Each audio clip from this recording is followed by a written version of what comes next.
conferências, como o outro diria, nosso último round. E eu quero, pode colocar o próximo slide, não é esse não, é o próximo slide, tá bom? O último lá, número 10. Quem precisa de conselho bíblico? Nosso último assunto, que eu quero fazer isso de maneira mais devocional agora, te ajudando a entender não só do papel de um conselheiro, mas também da perspectiva individual, porque você deveria entender aí a sua própria necessidade de conselho. Quais razões nós teríamos para buscar conselhos? Os crentes jamais ficarão mais parecidos com Cristo se não estiverem vencendo a batalha contra o pecado e investindo pessoalmente na vida de outras pessoas. Não pode haver discipulado se não houver plano para ajudar o discípulo que se encontra em problemas. Deus quer que todos nós, não apenas alguns, cresçam sendo transformados à imagem de Jesus, como também ajudem outros nesse processo de crescimento. Todos na igreja, não apenas alguns, são responsáveis por medidas corretivas. Todo o corpo local lida com situações práticas de aconselhar o irmão que está desviado ou está se desviando. Jesus Cristo, antes de começar a igreja, apenas na segunda menção registrada no Evangelho de Mateus sobre a igreja, em Mateus 18, no verso 15, ele vai dizer assim: se o teu irmão tiver alguma coisa contra ti, vai você e ele só e o repreende. Se ele se arrepender, ganhaste o teu irmão. Ele está citando uma ideia que lá em Deuteronômio foi uma orientação de Moisés para aquela geração que entraria na terra prometida, sobre lidar com relacionamentos de uma perspectiva correta, ajudando as pessoas a viverem essa perspectiva correta. Todos nós temos que nos perguntar: eu preciso de conselho? Por que eu precisaria de conselho? Todos nós deveríamos pensar: conselho é só para alguém que está em pecado? Se conselho é só para alguém que está em pecado, o que diríamos de Deus andando com Adão e Eva na viração do dia, antes do pecado? O que Deus estava fazendo com eles? Comunhão. E por certo, orientando. O fato de não ter pecado não significa que não precise de orientação. Mas eu quero levantar com vocês algumas razões para buscar o conselho bíblico. Primeira razão para buscarmos o conselho bíblico é que todos são pecadores e não alcançam o padrão da glória de Deus. Você tem uma Bíblia? Abre comigo em Romanos 3. Romanos capítulo 3. Paulo em Romanos 1, versículo 18. A ira de Deus se revela do céu contra toda impiedade, porque os homens desprezam a glória de Deus, inculcando-se por sábio, tornaram-se loucos. Substituíram Deus para adoração a animais e outros objetos. Versículo 24. Por essa razão Deus entregou esses homens a serem escravos dos seus próprios desejos, a mudarem a forma natural de se relacionar. E o verso 28, por terem desprezado a glória de Deus, a ira de Deus os levou a serem escravos de si mesmos. Por haverem desprezado a glória de Deus, por essa razão, Deus os entregou uma disposição mental reprovável para praticarem todas as coisas inconvenientes. E Paulo dá uma lista delas, capítulo 1 de Romanos, versículo 29 até o 32.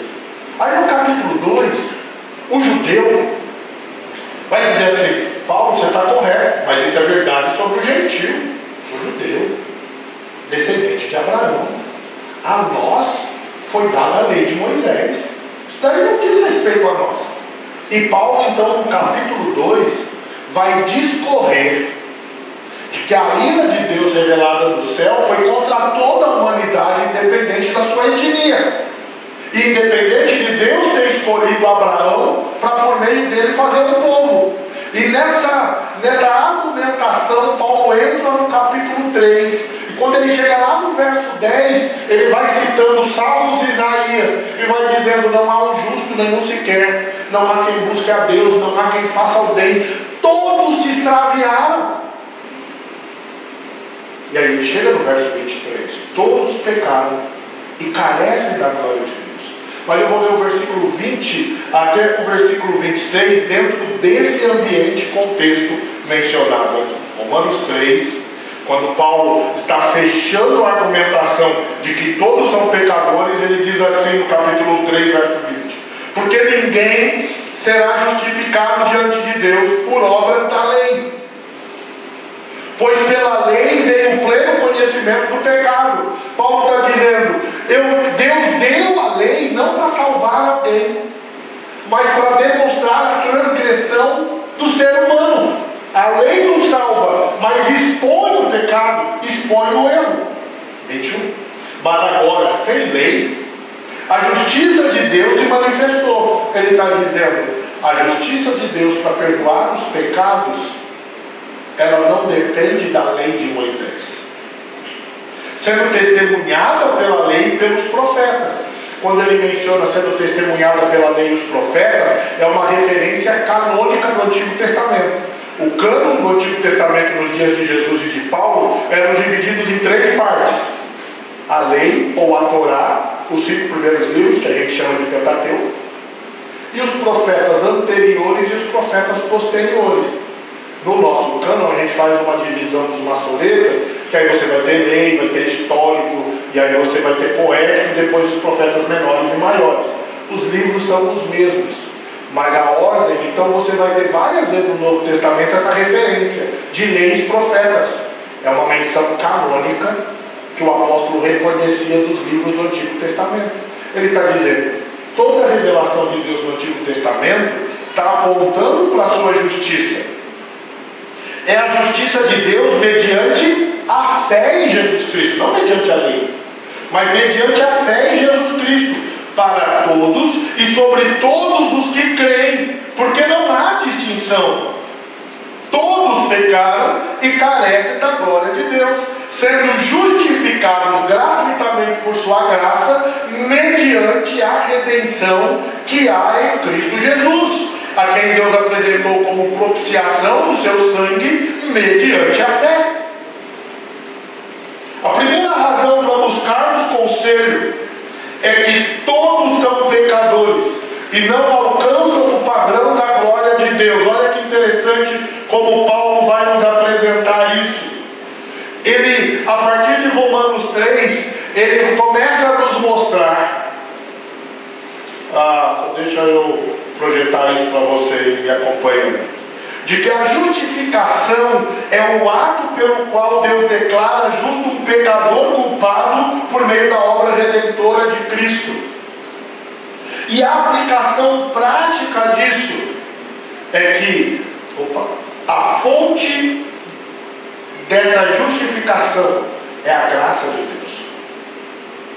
A base é o sacrifício de Cristo.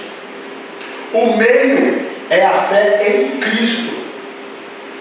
A justiça é a de Cristo imputada a nós. Nós somos libertos do pecado por causa da obra de Cristo. Então a justificação em Cristo é a obra do nosso relacionamento com Deus, nos move a uma verdadeira adoração, nos permitindo viver e seguir o exemplo de Cristo. O resultado que gera esperança, paz, segurança e alegria. Por que é importante nós entendermos isso? Porque o apóstolo Paulo aqui nos faz lembrar que todos somos pecadores. Então a pergunta é: quem precisa de conselho bíblico? E a resposta: todos nós. A menos que você não se considere um pecador, Você vai dizer, o conselho não é para mim. Mas se você entende a condição de sua alma e entende a obra de Cristo, você vai entender que o conselho bíblico é para cada um de nós. E essa é a primeira razão. Deus quer nos orientar e nos guiar. E a palavra de Deus, ela quer que nós entendamos a nossa situação e condição para buscarmos o conselho. Não só buscarmos adequar as nossas vidas a uma forma de viver que nos favoreça, mas a buscarmos o padrão e vontade e plano de Deus para a nossa própria vida. Há uma segunda razão para buscarmos o conselho bíblico. Se é verdade que todos são pecadores e não alcançam sozinhos o padrão da glória de Deus, também é verdade que a prática do pecado impede o padrão da glória de Deus. Há dois textos que eu quero olhar com vocês. Na primeira carta de João. Então você tem a sua Bíblia, primeira carta de João, 1 de João, capítulo 1. João, no versículo 8, vai denunciar alguns hereges que estavam ensinando na igreja que depois de salvo ninguém peca mais. E aí no verso 8 ele vai dizer: se dissermos que não temos pecado nenhum, a nós mesmos enganamos, e a verdade não está em nós. Na teologia bíblica de João, no Evangelho e nas Epístolas, a verdade não é simplesmente um conceito. A verdade é uma pessoa, Jesus Cristo. Se dissermos que não temos pecado nenhum, nós nos enganamos e Cristo não está em nós. Mas se você entende que mesmo tendo sido salvo, ainda peca, o versículo 9: se confessarmos os nossos pecados, Ele é fiel e justo para nos perdoar os pecados e nos purificar de toda injustiça. Quem reconhece que ainda peca, o que ele faz quando peca?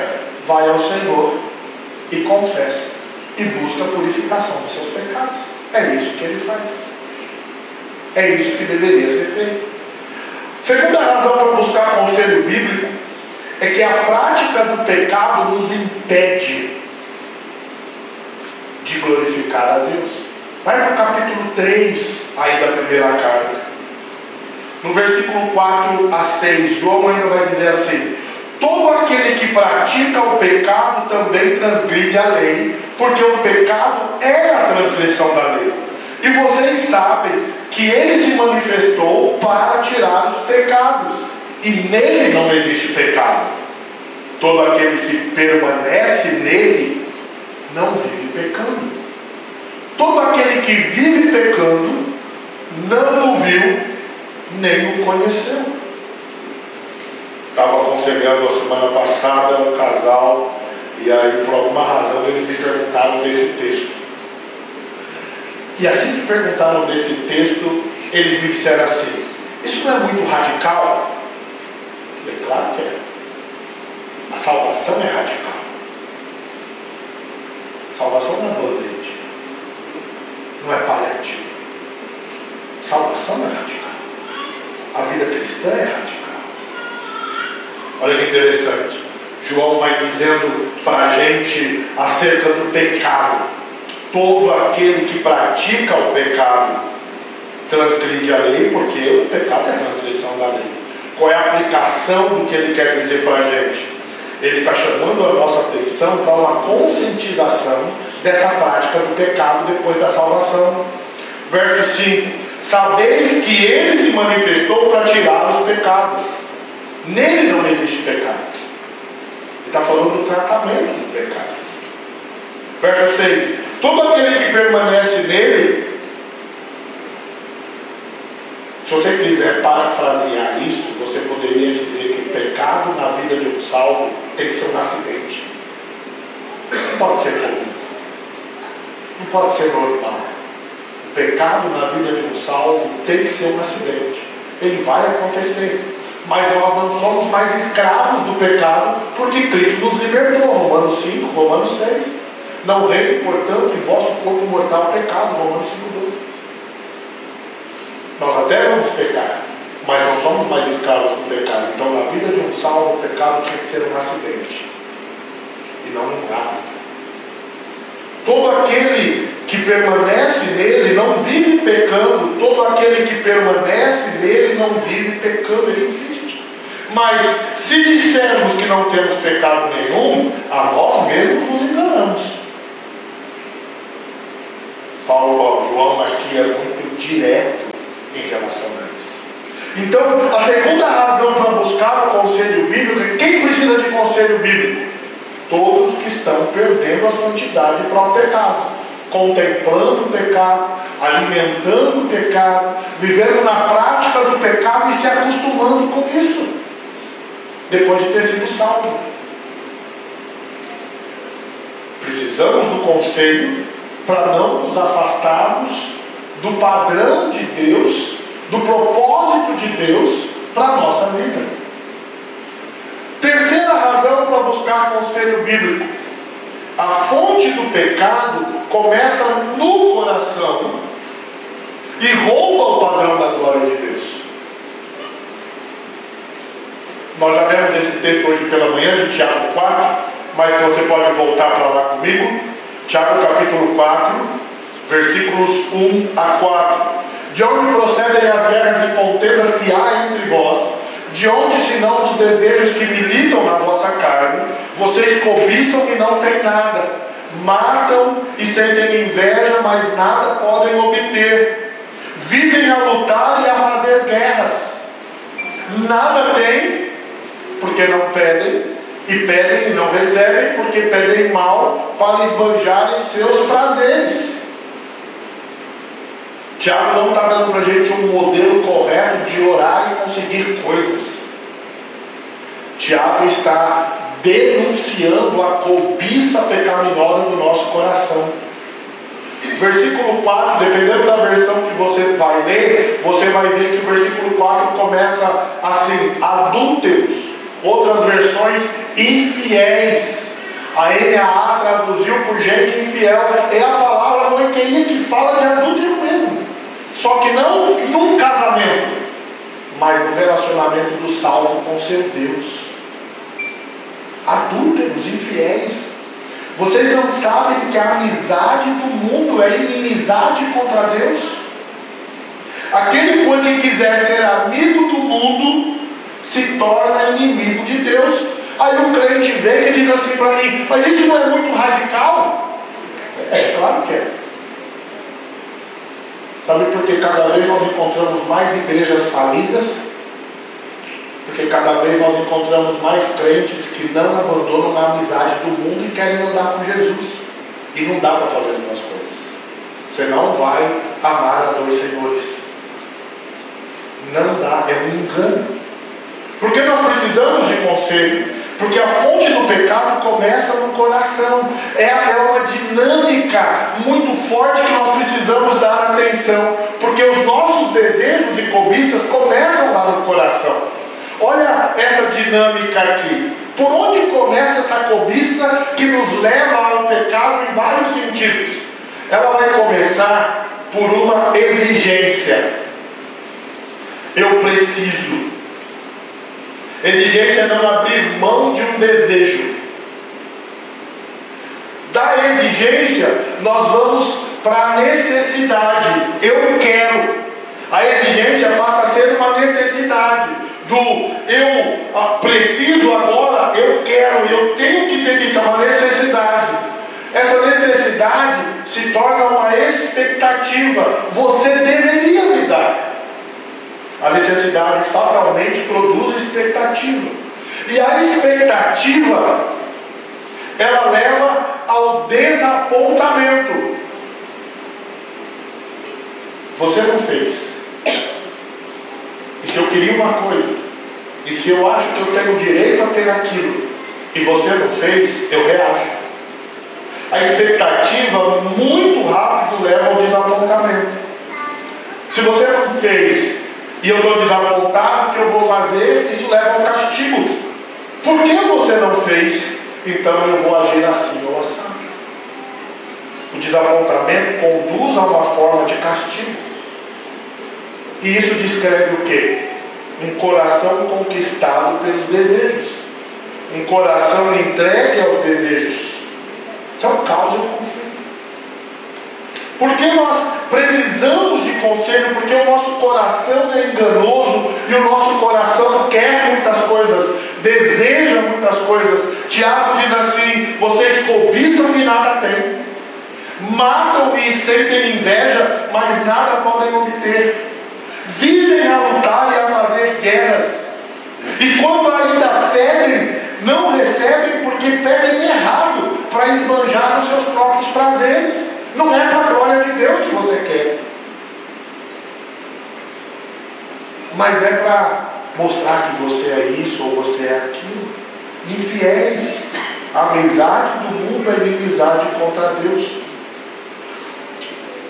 Como nós vimos hoje pela manhã, Tiago está nos ajudando a entender que a fonte desse pecado que exige o conselho e o conserto é tratar o coração da perspectiva de Cristo.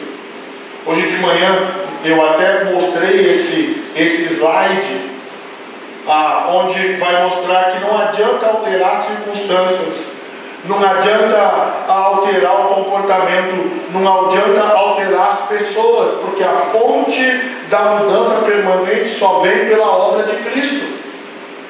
E a obra de Cristo vai atuar não em nos condicionar ao comportamento adequado, mas ter uma vida adequada. E Jesus disse: do coração procedem maus desígnios, homicídios, adultérios, imoralidade sexual, furtos, falsos testemunhos e blasfêmias. Então, como disse o sábio em Provérbios 4:23, sobre tudo que se deve guardar, guarda o teu coração, porque dele procedem as fontes de vida. Quem precisa de conselho? Todos aqueles que estão sendo controlados pelos ídolos do coração, pelos seus próprios desejos. Às vezes alguma necessidade básica que se torna uma exigência, e quando não satisfeita, vai levar ao caos. 2 anos atrás, 4 adolescentes tiraram a vida em nossa cidade. A igreja que eu pastorei fica a 100 metros de um colégio muito famoso chamado Poliedro. Ele é famoso porque no ensino médio ele prepara os jovens para grandes vestibulares. O pessoal que quer entrar no ITA, que é muito difícil, viaja do Brasil inteiro e muda para lá para estudar no Poliedro e ser treinado para entrar no ITA ou uma faculdade de medicina ou coisa dessa natureza. Um desses rapazes, o prédio lá da escola tem 2 andares, porque ele ficou em segundo lugar no vestibular para medicina, ele tirou a vida. Não é triste isso? Porque ele ficou em segundo. Ele estava lá na escola, no horário de intervalo, e se jogou. Isso é muito triste. Um coração dominado por desejos leva ao caos. Um outro adolescente de 14 anos, brigado com uma mãe que não fazia o que ele queria, morando não sei que andar de um prédio. No dia de manhã, estava no quarto dele, chamou a mãe. A hora que a mãe chegou na porta, ele se jogou da janela. Porque nós precisamos de conselho, porque nós não precisamos chegar no extremo de um coração que nos domina e nos leva à insanidade, nos leva a agir contra tudo aquilo que Deus disse que é pecado e errado. Agora, ninguém chega num estágio desse de uma hora para outra, como também foi mencionado aqui esses dias. A queda não é um momento, ela é um processo. E sem querer fazer piada da situação, ninguém se joga de uma janela, porque decidiu naquele momento, não, você não vai me dar, então não, a pessoa já vem contemplando um nível de afastamento, de uma consciência, de uma realidade onde só é possível julgar se Deus for presente. A pessoa chega num estágio como esse. Umas delas se deu muito mal. Prédio de um casal de nossa igreja, um rapaz se jogou do 10º andar e não morreu. Não morreu. O estacionamento do condomínio tinham acabado de colocar telhas de, eu acho que era alumínio, alguma coisa assim, nos estacionamentos externos, porque tinha 2 andares de estacionamento subsolo, mas o externo, aí colocaram umas telhas. O cara se jogou no 10º andar, se quebrou inteirinho, mas não morreu.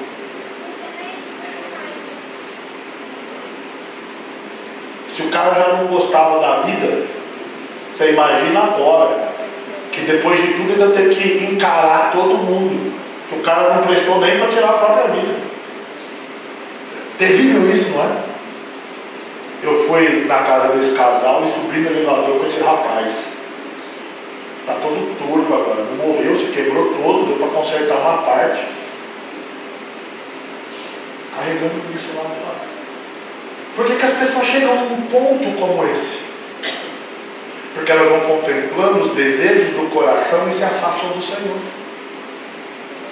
Há uma outra razão para nós pensarmos no porquê buscar conselho é importante. E a 4ª razão é que a santificação promove o padrão da glória de Deus. Só recapitulando, a primeira razão é que todos são pecadores e não alcançam o padrão da glória de Deus. A segunda razão é que a prática do pecado impede o padrão da glória de Deus. A terceira razão é que a fonte do pecado começa no coração e rouba o padrão da glória de Deus. Mas a 4ª razão é que a santificação promove o padrão da glória de Deus. Você não precisa estar vivendo na escravidão de uma prática de pecado. Você não precisa estar vivendo numa luta contra um desejo controlador para precisar de conselho ou para buscar conselho. Basta você entender que foi salvo para glorificar o Senhor. E você quer aprender a fazer isso. 1 de Pedro, capítulo 1, versículo 16, nos chama a atenção. 1 de Pedro 1, 16. Porque está escrito, sejam santos, porque eu sou santo. O desejo de Deus é a nossa santificação. Santificação é a obra da livre graça de Deus pela qual somos renovados em todo o nosso ser, segundo a imagem de Deus, habitados a morrer cada vez mais para o pecado e a viver em retidão. Deus nos manda viver em santificação. A verdade encontrada na palavra de Deus é o meio pelo qual Ele vai operar em nós transformações. Sem santificação ninguém verá a Deus. Portanto, todo cristão deve buscá-lo de forma constante, evitando toda a impureza e prática que o afaste de Deus. Por que nós temos razão para buscar o conselho? Porque todos nós estamos num processo de crescimento espiritual. E você já deve ter percebido, eu espero que tenha entendido isso, que quando eu falo de buscar o conselho bíblico, eu não estou falando de sessões formais de aconselhamento, mas de buscar o conselho de Deus para a vida, que pode ou não acontecer em sessões formais, mas todos precisamos. Há uma 5ª razão para buscar o conselho bíblico, e a 5ª razão é que o estudo bíblico promove o padrão da glória de Deus. Se eu tenho que fugir do pecado e não alimentá-lo, e não contemplá-lo, e não tratá-lo de qualquer maneira, porque o propósito de Deus é que eu viva em santidade, eu busco o conselho porque na palavra de Deus eu vou viver o padrão que glorifica a Deus. 2 Timóteo 3, 16 e 17, outro texto que durante essa semana nós já compartilhamos. Toda a Escritura é inspirada por Deus e útil para o ensino, para a repreensão, para a correção e educação na justiça, a fim de que todo homem seja perfeito e perfeitamente habilitado para toda boa obra. Porque nós estudamos a palavra de Deus. Eu imagino que isso para você seja uma resposta muito automática. Estudamos a palavra de Deus porque Deus me manda crescer, para me tornar um cristão maduro, para aprender a estar preparado para servir o outro. Porque o Senhor diz que eu tenho que ser santo como o Senhor Jesus Cristo é santo, e de que Ele já me deu todos os recursos necessários para que eu experimente uma vida em piedade e de piedade.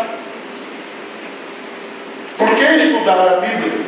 Como eu mencionei hoje pela manhã, citando o Dr. Hendricks, não é só para ser esperto como o diabo, mas santo como Deus é santo. Eu não estudo a Bíblia para ser intelectual e as pessoas olhem para mim e digam, olha como ele conhece a Bíblia.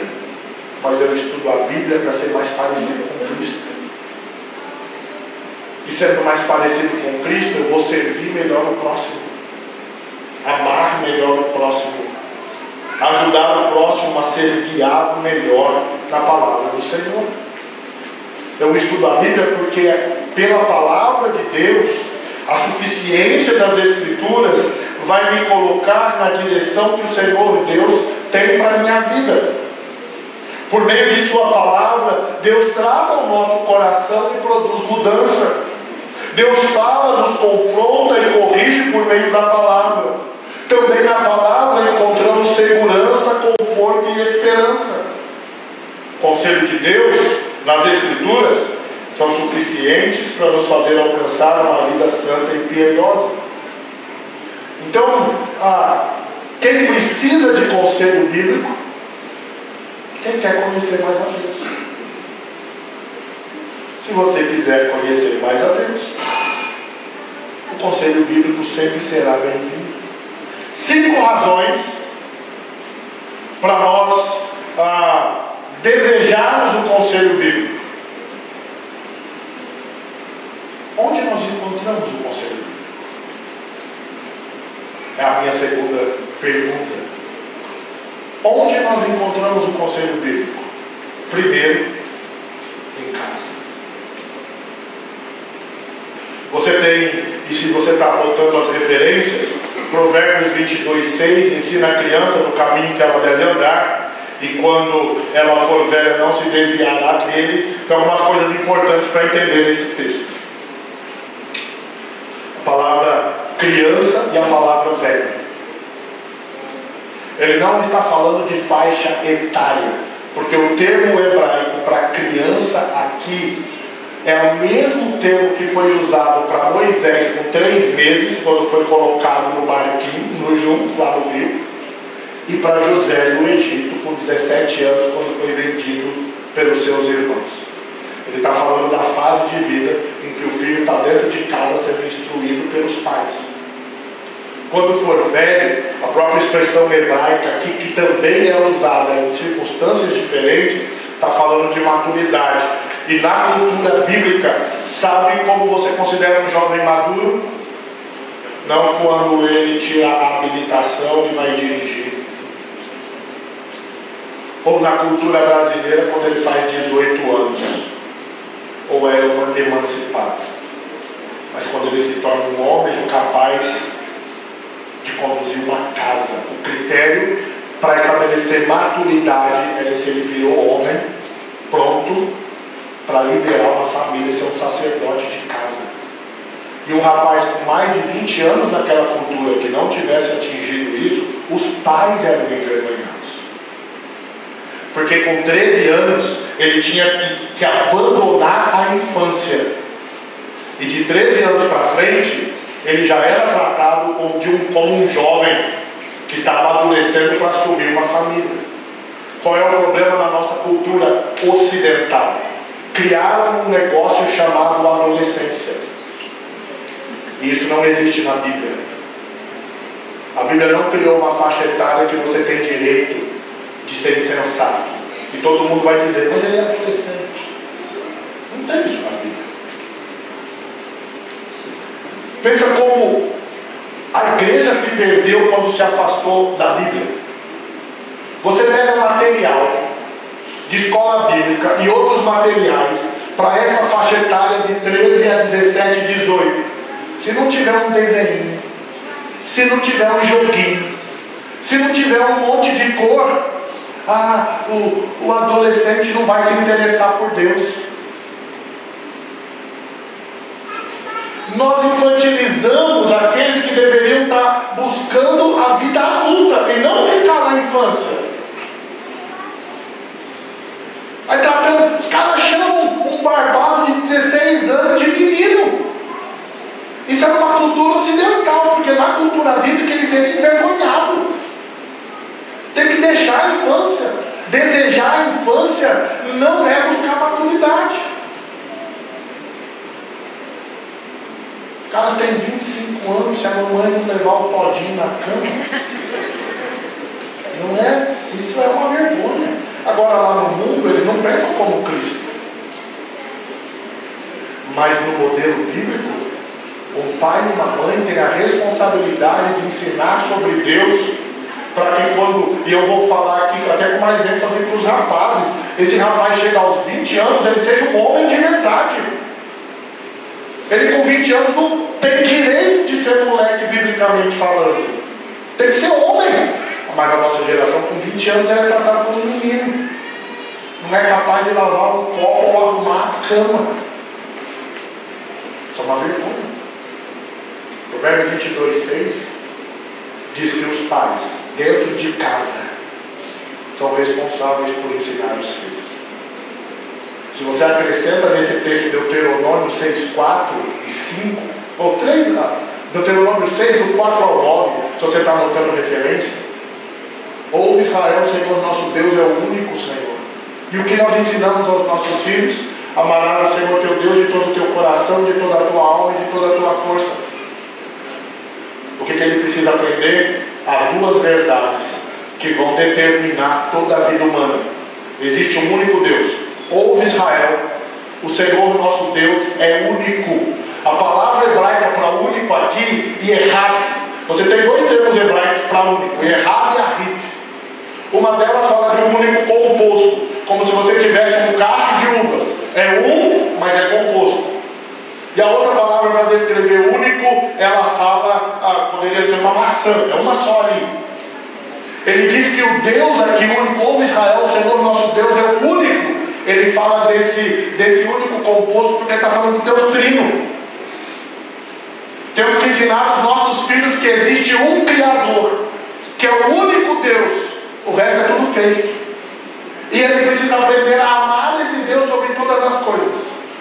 Tudo que você e eu, como pais, temos que fazer com os nossos filhos desde que eles nascem é ensiná-los que existe um único Deus e que esse Deus tem que ser amado acima de todas as coisas. A maneira como eu ensino modos para eles, a maneira como eu ensino eles a se relacionar com outras pessoas, respeitar o próximo, ser obediente. Por que eu faço tudo isso? Porque eu estou ensinando ele a conhecer o único Deus e amá-lo. Onde isso acontece? Tem que começar em casa. Os nossos filhos são treinados em casa. Eu estiquei um pouco mais aqui sobre esse negócio da casa, mas porque isso daqui é importante. Os dados que nós temos nas últimas 3 décadas não mudaram. Para cada 10 jovens que nascem numa família cristã e crescem semanalmente dentro de uma igreja evangélica, 8 abandonam a fé no primeiro ano da faculdade. Isso é uma vergonha para o evangelho, para as famílias e para a igreja. Para cada 10. Para cada 10 jovens que nascem e crescem dentro de uma igreja evangélica, 8 não se casarão virgens. Isso é uma vergonha para o evangelho. O que a igreja está fazendo? O que os pais estão fazendo? Quem precisa de conselho? O seu filho. Meu filho. Onde eles vão encontrar o conselho? Dentro de casa. Não transfira a sua responsabilidade. Homens, olhem para mim. Não transfira a sua responsabilidade. Você vai chegar diante de Deus E a primeira pergunta que Deus vai fazer para você na prestação de contas não é quanto dinheiro você ganhou,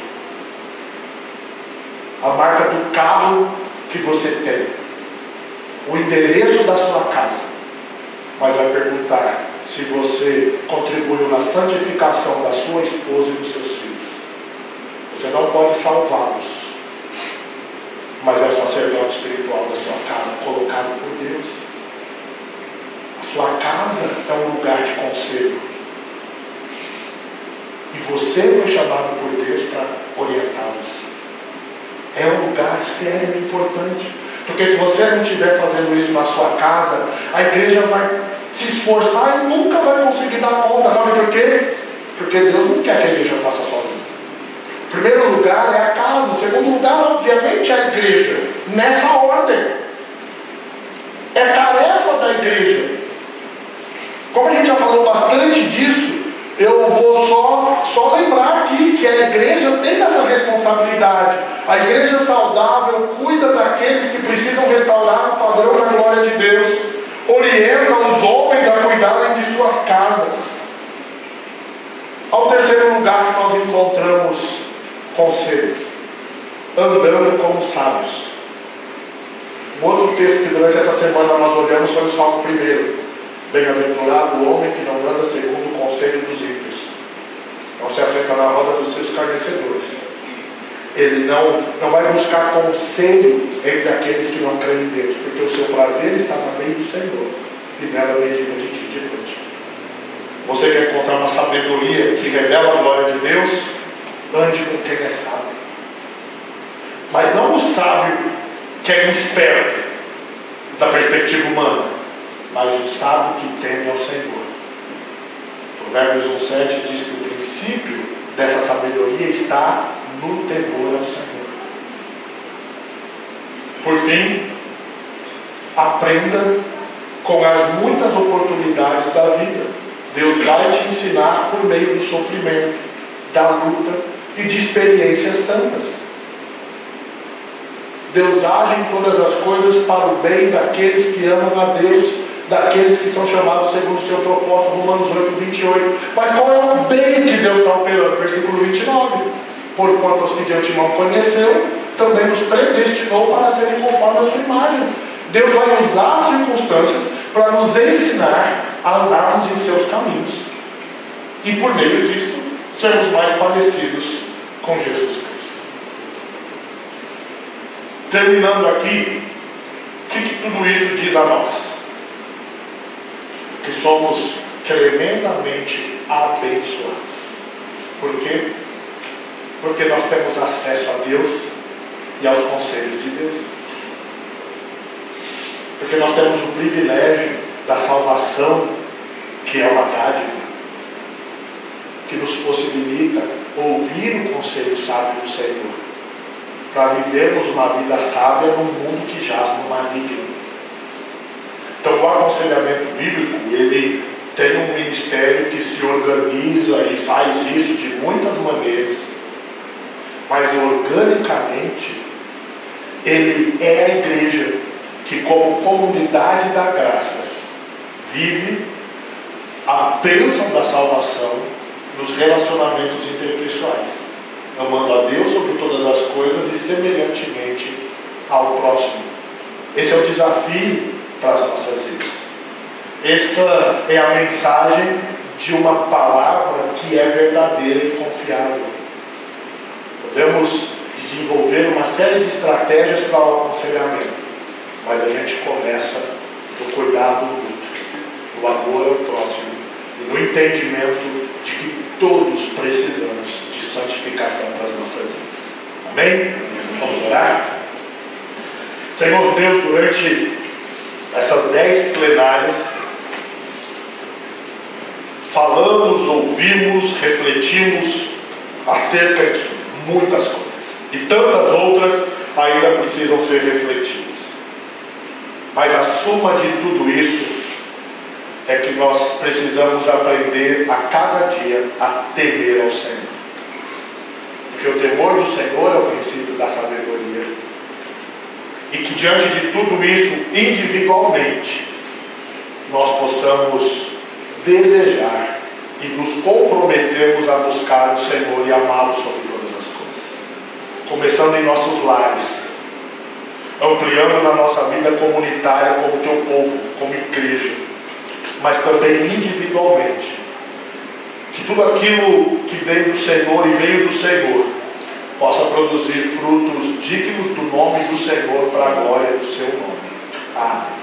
Deus abençoe, queridos.